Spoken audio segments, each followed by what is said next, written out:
జరిగిన నంబాల కేశవరావు ఎన్కౌంటర్ విషయమై చాలా అనుమానాలు కలుగుతున్నాయి. ఇవాళ అందరూ ఒక అనుమానం ఏంటంటే ఆయన ఎక్కడో పట్టుకొచ్చి కాల్చి చంపారు. గతంలో జరిగిన ఎన్కౌంటర్లు కూడా అదే పద్ధతుల్లో సాగింది.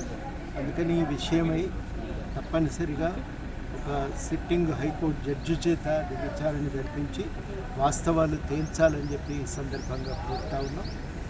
రెండవది ఏంటంటే మనుషుల్ని ఈ రకంగా చంపటం ద్వారా ఒక రాజకీయాన్ని ఒక సిద్ధాంతాన్ని రూపుమాపాలనుకోవటం కూడా చాలా పొరపాటు.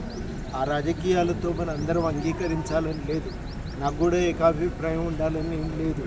కానీ రాజకీయాలతో వ్యవహరించేటప్పుడు రాజకీయపరమైన విమర్శలే ఉండాలి, రాజకీయపరమైన వాదనలే ఉండాలి తప్ప ఈ రకమైన పద్ధతులు పనిచేయవు. అది అనవసరమైనటువంటి హింసకు దారితీస్తూ ఉంటుంది, సమాజాన్ని అగ్నిగుండంగా మార్చేస్తూ ఉంటుంది. అందుకని ఇటువంటి నరమేధాన్ని ప్రభుత్వం ఆపాలి. కళలను మనం వెలగట్టి వెంటాడి చంపటం అనేది మానవతా విలువలకు విరుద్ధము, అది చట్టానికి కూడా విరుద్ధం. ఏ చట్టం కూడా అట్లా చంపటాన్ని అంగీకరించదు.